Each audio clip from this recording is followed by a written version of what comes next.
She was alone, grieving, and determined to survive the deadly plains. But when danger came galloping in the night, the one man who saved her was the very one she'd been taught to fear. What he did next would change her life forever. Thank you so much for watching and for all your comments. Let me know at the end if you liked this story, and where you're watching from and why you're following this. Sarah Bennett clutched the reins of her wagon as the wheels struggled against the rough terrain of the Texas plains. The summer sun beat down mercilessly, and sweat trickled down her neck despite the wide-brimmed bonnet she wore. 3 days had passed since she'd left the relative safety of Fort Davis, determined to reach her brother's homestead near the Brazos River before the month's end. "Easy there," she whispered to the horses as they navigated a particularly rocky stretch. The death of her husband 6 months prior had left her with little choice but to make this perilous journey. The small pouch of coins hidden in her dress and the few possessions in her wagon were all she had left.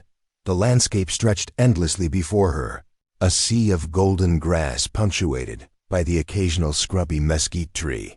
Sarah had heard the tales of Comanche raids on settler wagons, of women taken captive, of men scalped and left to die. The territory had grown somewhat safer since the peace treaties, but renegade bands still roamed these lands, refusing to be confined to reservations. As the sun began its descent, Sarah scanned the horizon for a suitable place to make camp. A small cluster of trees near a narrow creek caught her eye. Water and shelter, the two things she needed most. "We'll stop here for the night," she told the horses, guiding them toward the creek. The animals nickered appreciatively as she unhitched them and led them to drink.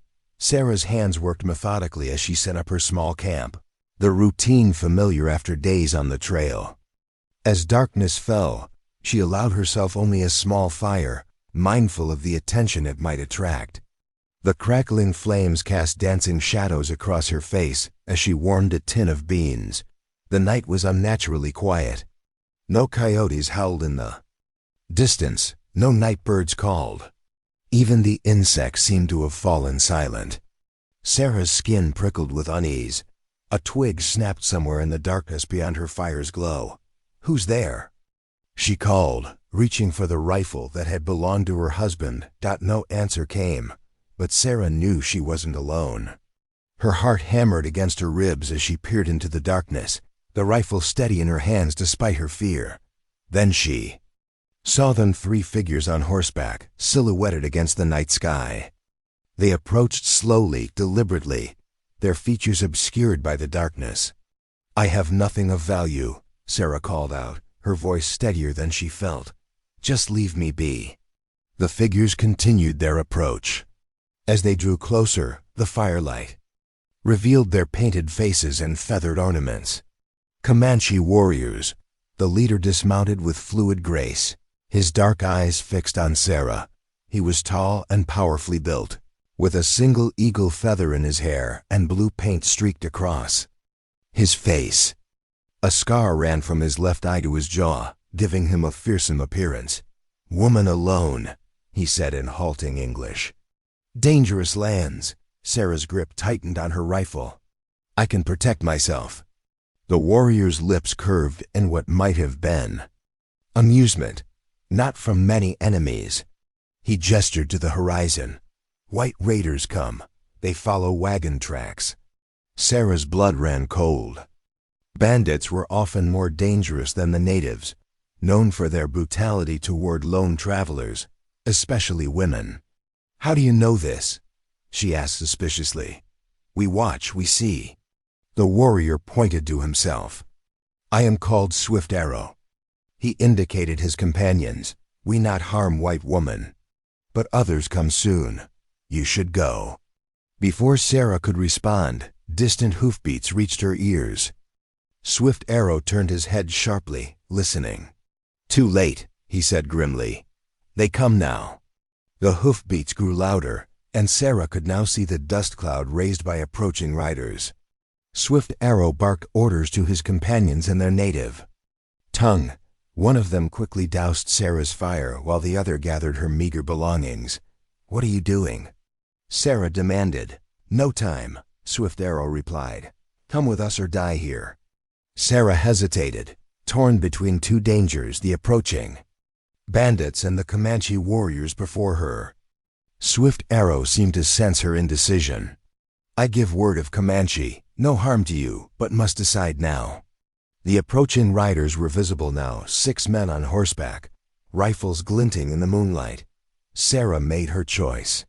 "I'll go with you," she said. Swift Arrow nodded once, then gestured to one of his companions. The younger warrior helped Sarah onto his horse, then mounted behind her. With a silent signal from Swift Arrow, they rode into the night, leaving Sarah's wagon behind as the bandits closed in. As they galloped across the plains, Sarah cast one last glance over her shoulder at the wagon that had carried her hopes for a new beginning. Now she was headed into unknown territory with warriors from a tribe she had been taught to fear all her life. And yet, something in Swift Arrow's eyes had compelled her to trust him, a decision that would change her life in ways she could not yet imagine. The Comanche camp sprawled across a hidden valley, nestled between 2 ridges that shielded it from prying eyes. As Swift Arrow led Sarah into the encampment, curious faces emerged from tipis, women pausing in their work and children stopping their play to stare at the white woman in their midst. Sarah sat rigidly on the horse, acutely aware of her vulnerability. The warrior riding behind her dismounted first, then offered a hand to help her down. Her legs trembled as she stood on solid ground again, partly from the long ride and partly from fear. Swift Arrow approached an elderly man whose weathered face and dignified bearing marked him as a person of importance. They conversed in the Comanche language, Swift Arrow gesturing occasionally toward Sarah. The elder's piercing gaze assessed her thoroughly before he finally nodded. "My father says you may stay until it is safe to continue your journey," Swift Arrow told her, returning to her side. "You will stay in my sister's tipi." A young woman approached, perhaps a few years younger than Sarah's 24 years. Her dark hair hung in 2 long braids, and her eyes held caution but not hostility. "This is Morning Dove," Swift Arrow said. "She speaks some English. She will help you." Morning Dove inclined her head slightly. "Come," she said, her accent thick but understandable. Sarah glanced uncertainly at Swift Arrow, who nodded encouragingly. "You're safe here. Rest now. We talk when sun rises." Morning Dove led Sarah to a tipi near the edge of the camp. Inside, furs covered the ground, and a small fire burned in the center pit, the smoke rising through the opening at the top. The young woman indicated a pile of furs. "You sleep here," she said. "No leave tipi tonight. Some warriors not happy white woman here." Sarah sank onto the furs, exhaustion suddenly overwhelming her. "Thank you," she said. "Why is your brother helping me?" Morning Dove's expression grew solemn. "Swift Arrow has vision, say white woman important, but many warriors angry. White soldiers kill many Comanche, take our land, force us to reservation." She shook her head. "Not all agree with brother's decision." Sarah nodded slowly, understanding the precariousness of her position. "I won't cause trouble. I just need to reach my brother's homestead near the Brazos River." "Sleep now, Morning," Dove said, settling on her own furs across the fire. "Tomorrow is new day." Despite her exhaustion, sleep eluded Sarah. The sounds of the camp, distant voices, the occasional whinny of horses, the soft crackling of the fire were foreign to her ears. Her thoughts raced with questions. What had Swift Arrow meant about a vision? Why would he risk bringing her here? And how would she continue her journey without her wagon and supplies? Morning came with the soft glow of dawn light filtering through the tipi covering. Sarah awoke to find Morning Dove already gone. Cautiously, she stepped outside. The camp was alive with activity. Women tended fires and prepared food. Children darted between tipis, and warriors gathered in small groups, some casting suspicious glances her way. Sarah felt painfully conspicuous in her dusty traveling dress. "You slept well?" Swift Arrow's voice came from behind her. Sarah turned to face him, noting that in daylight, his features were less intimidating. Without the blue war paint, she could see that his face, though marked by the prominent scar, had a certain nobility. "As well as could be expected," she replied. "Your sister mentioned something about a vision?" Swift Arrow's expression remained impassive. "Walk with me," he said, starting toward the edge of the camp. Sarah fell into step beside him, aware of the stairs following them. "3 moons ago, I dreamed of a white woman traveling alone," he explained. "In my dream, she brought medicine that saved our people from great sickness. The spirits showed me her face." He looked at Sarah directly. "Your face?" Sarah stopped walking, taken aback. "That's why you helped me? Because of a dream?" "I'm not a healer.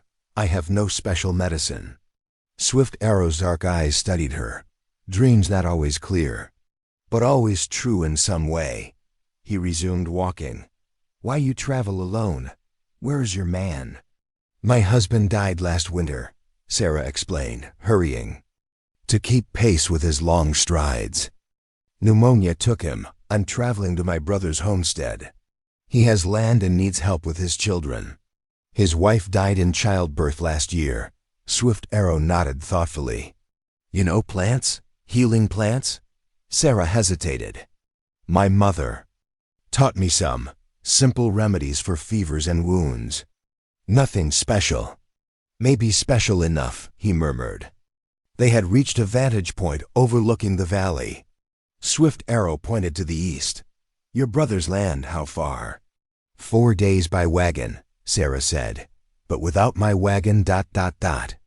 She let the sentence trail off, the full weight of her situation sinking in. "Raiders took Wagon," Swift Arrow confirmed. "But not your life. That more important." "I'm grateful," Sarah admitted. "But I need to reach my brother. He'll be expecting me." Swift Arrow nodded. "I will take you, but not yet." He turned to face the camp. "First, you stay, learn our ways, help our people. How long?" Sarah asked, anxiety creeping into her voice. "Until next full moon," he said. 2 weeks. Then I guide you to your brother's land." Sarah wanted to protest but knew she had little choice. Without Swift Arrow's help, she had little hope of surviving the journey alone. 2 weeks, she agreed reluctantly. A commotion in the camp drew their attention. A group of warriors was returning. One of them slumped over his horse, clearly injured. Swift Arrow's expression darkened. "Come," he said urgently, starting back toward the camp. "Now you show what you know of healing."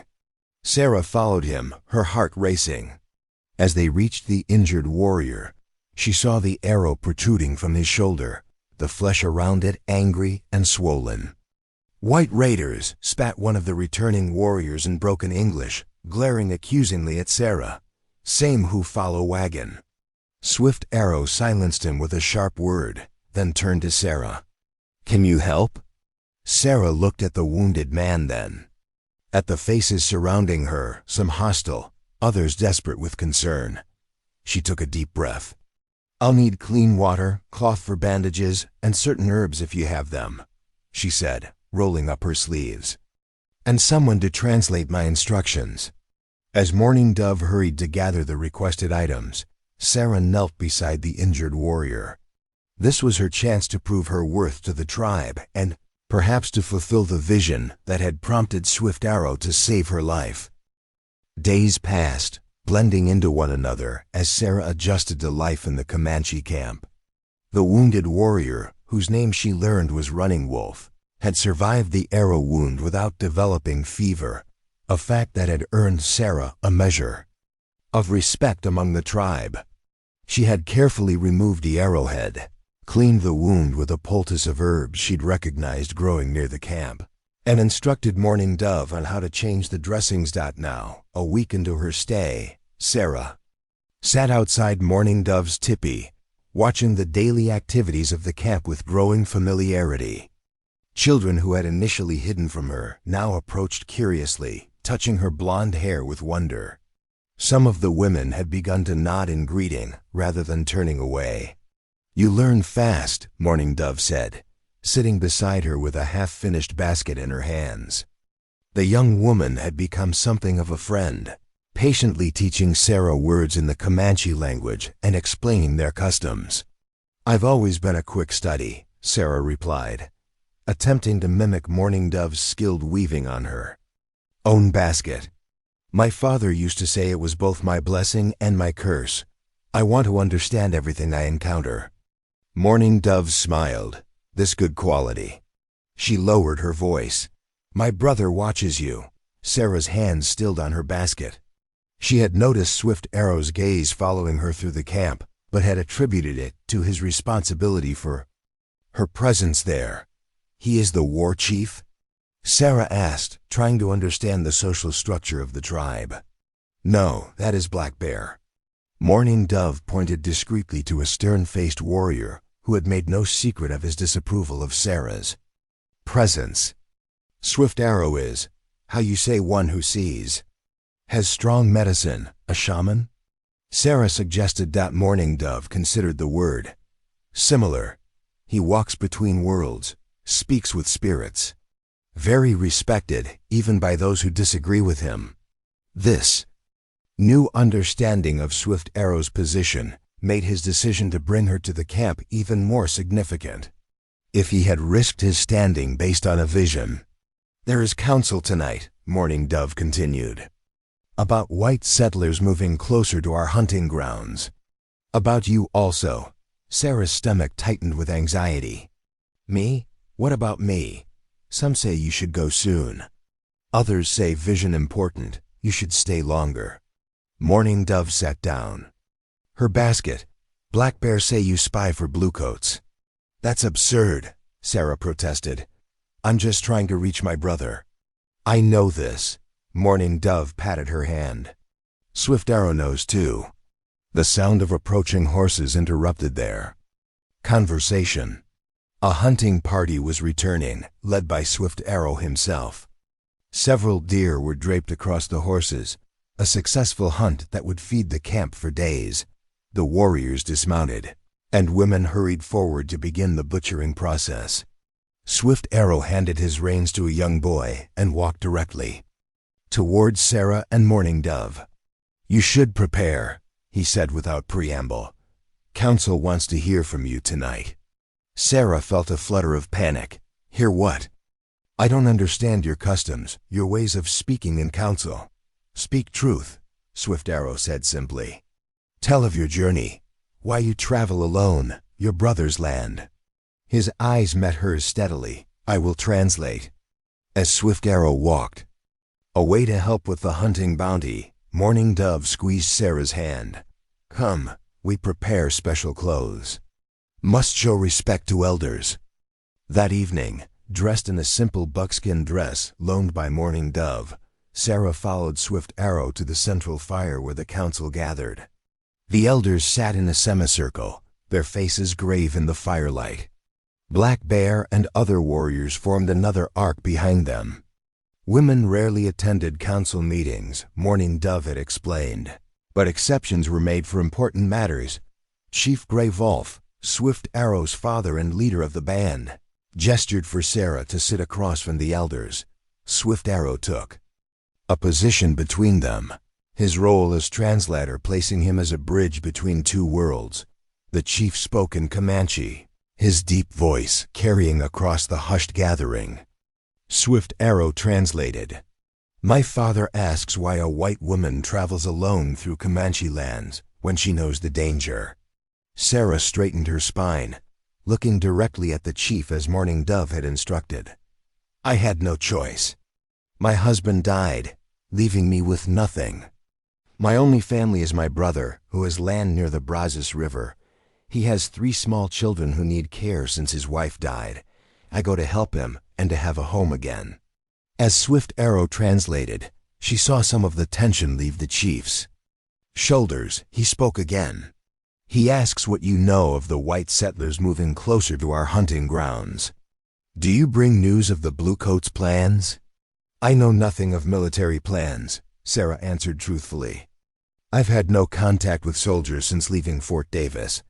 I only want to reach my brother safely. Black Bear interrupted with a harsh statement, glaring at Sarah. Swift Arrow's translation was measured, but Sarah could hear the underlying tension. Black Bear says you are a spy, that white women are taught to lie from birth, that you should be sent away tomorrow, or taken as a captive to trade for Comanche prisoners held by whites. Murmurs rippled through the council. Sarah felt cold fear grip her heart, but forced herself to remain calm. I am not a spy, she stated clearly. I have shared everything I know. Since coming here, I have tried to be useful, to learn your ways, to show respect. She hesitated, then added, Swift Arrow saved my life. I owe him a debt I cannot repay. But I will not be the cause of division among your people. If the council wishes me to leave tomorrow, I will go. As Swift Arrow translated, Sarah saw surprise register on several faces, perhaps at her willingness to leave, or perhaps at her acknowledgement of the debt to Swift Arrow. An elderly woman who had been sitting silently among the elders spoke up, her voice cracking with age. Swift Arrow listened intently before translating. Medicine Woman says she has watched you heal, running Wolf. She says your hands work with knowledge and your heart works with compassion. She believes Swift Arrow's vision has meaning. Chief Gray. Wolf considered this, then addressed Sarah directly, speaking in halting English that surprised her. You stay until full moon, as my son promised. Learn our ways. Share your knowledge of healing plants. Then Swift Arrow guide you to Brother's land. His stern expression softened slightly. But you must understand not all trust white woman. You must prove trust, not mistake. Relief washed over Sarah. Thank you, Chief Gray Wolf. I will honor your decision and your hospitality. As the council dispersed, Black Bear approached Sarah, his tall figure imposing in the firelight. She stood her ground, meeting his gaze despite her fear. I watch you, he said in rough English, tapping his chest. Always watch.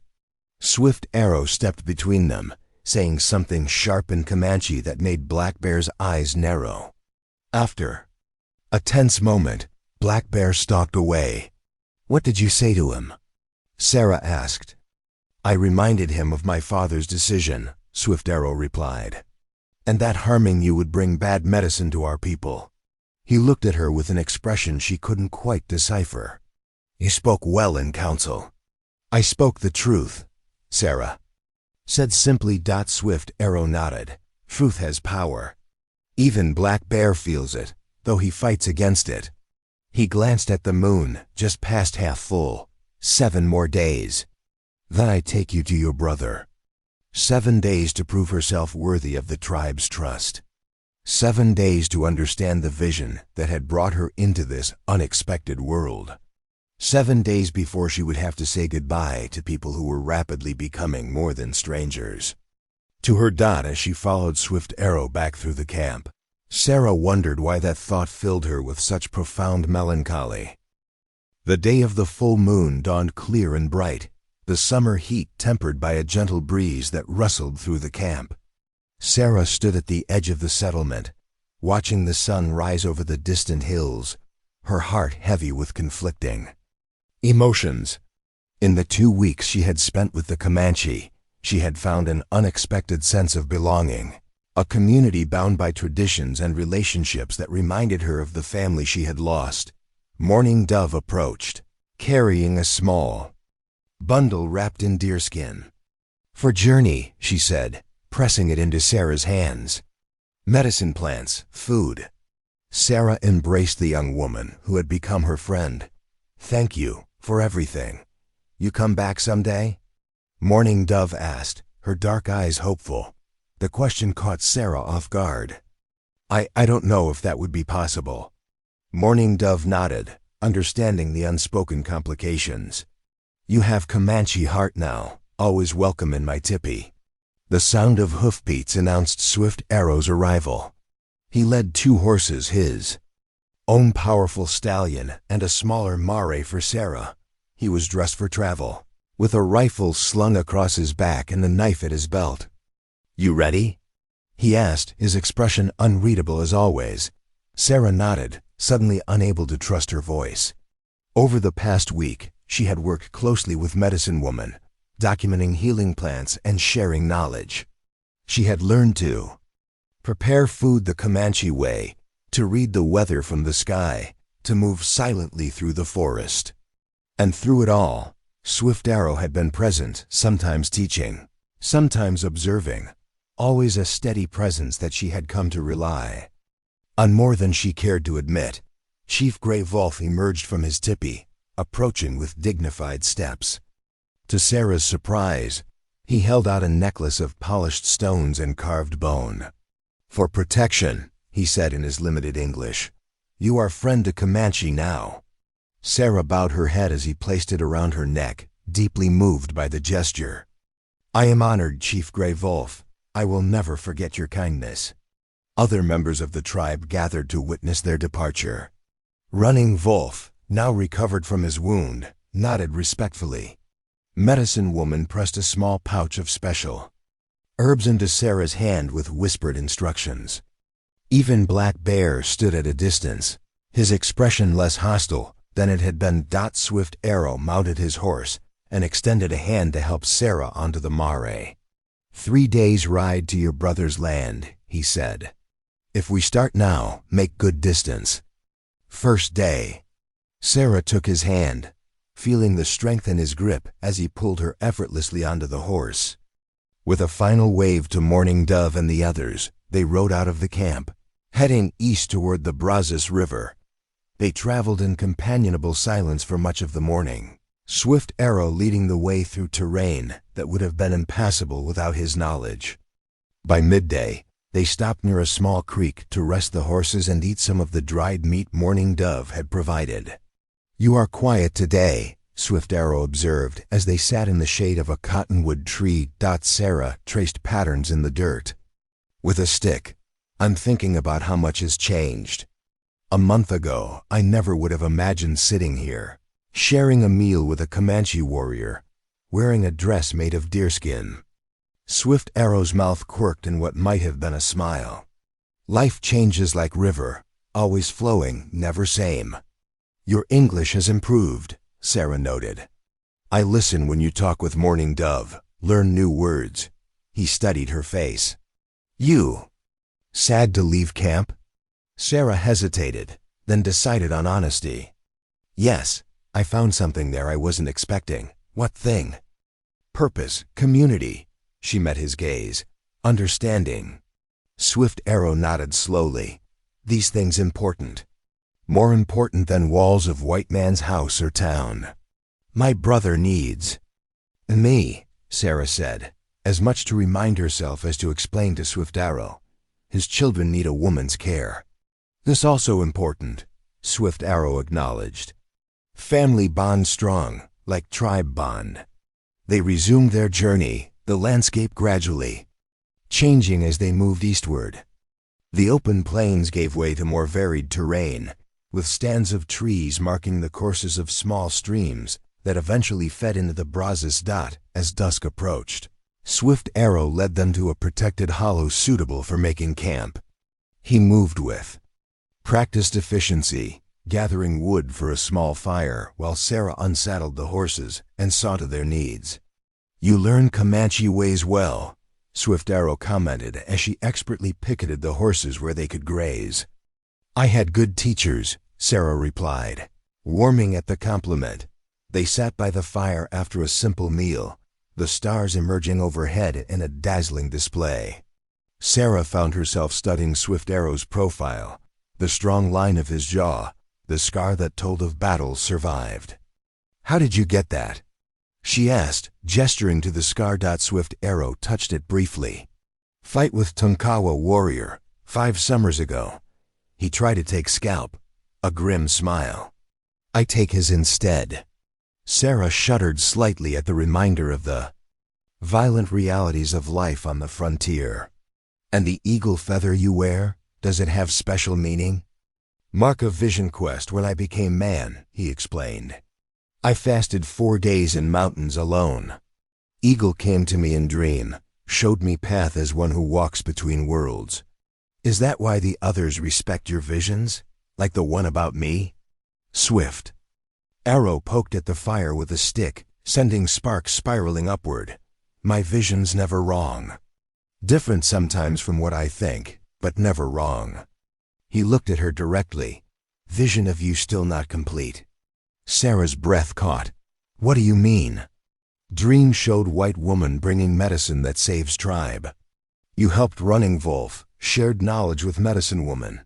But something more still to come, he shrugged. Maybe not know until it happens. The following day brought them into more populated territory. They passed a distant homestead around midday, the site of cultivated fields and a log cabin, a stark reminder of the encroaching white settlement that threatened the Comanche way of life. Swift Arrow grew more vigilant, scanning the horizon frequently, and keeping to cover where possible. Not all white settlers friendly to Comanche, he explained. Better not be seen. By evening of the 3rd day, Swift Arrow halted on a ridge overlooking a valley. Below, a substantial homestead spread across cleared land, a main house, a barn, fenced pastures with cattle, and fields of corn and wheat. Your brother's land, Swift Arrow said. We wait until dark, then I take you closer. Sarah stared at the homestead, emotions churning within her. After all that had happened, she was finally here, yet she felt strangely reluctant to complete the journey. Swift Arrow, she began hesitantly. I don't know how to thank you for all you've done. He regarded her steadily. No thanks needed. I follow vision. Do what spirits show me. As darkness fell, they approached the homestead cautiously. Lights burned in the windows of the main house, and Sarah could hear the distant lowing of cattle. Being settled for the night. At the edge of the cleared land, Swift Arrow reined in his horse. I go no further, not safe. Sarah nodded, understanding. Will I see you again? In the dim starlight, his expression was unreadable. If spirits will it. He hesitated, then reached for his neck, removing a small leather pouch that hung there. Take this. If you need Comanche help, send message to camp with this token. Any tribe member recognize it as mine. Sarah accepted the gift, deeply moved. I will treasure it. A dog barked in the distance, alerting to their presence. Swift Arrow tensed. Go now. Your family waits. Impulsively, Sarah reached out and touched his scarred cheek. Thank you for saving my life, Swift Arrow. For a moment, something flickered in his dark eyes, and emotion quickly masked. Then he nodded once, turned his horse, and melted into the touve. Darkness. Sarah watched until he disappeared, then squared her shoulders and urged her mare toward the house. As she approached, the front door opened, spilling light onto the porch. Who's there? Called a familiar voice, her brother, Thomas. It's Sarah. She called back, her voice breaking with emotion. Thomas rushed forward as she dismounted, enfolding her in a crushing embrace. My God, Sarah, we'd nearly given up hope. When you didn't arrive as scheduled, I feared the worst. It's a long story, Sarah said, returning his embrace. Mother. Mother. Small voices called from the doorway as Thomas's children spotted her, rushing down to surround her with excited chatter. As Thomas led her toward the house, arm protectively around her shoulders, Sarah cast one last glance toward the darkness where Swift Arrow had disappeared. The weight of his token pressed against her heart, a reminder of the unexpected journey that had brought her here, and the vision that, according to Swift Arrow, was not yet complete. Whatever the future held, Sarah knew her life had been forever changed by the Comanche warrior she had feared most, who had become her protector, her guide, and perhaps something more that neither of them could yet define.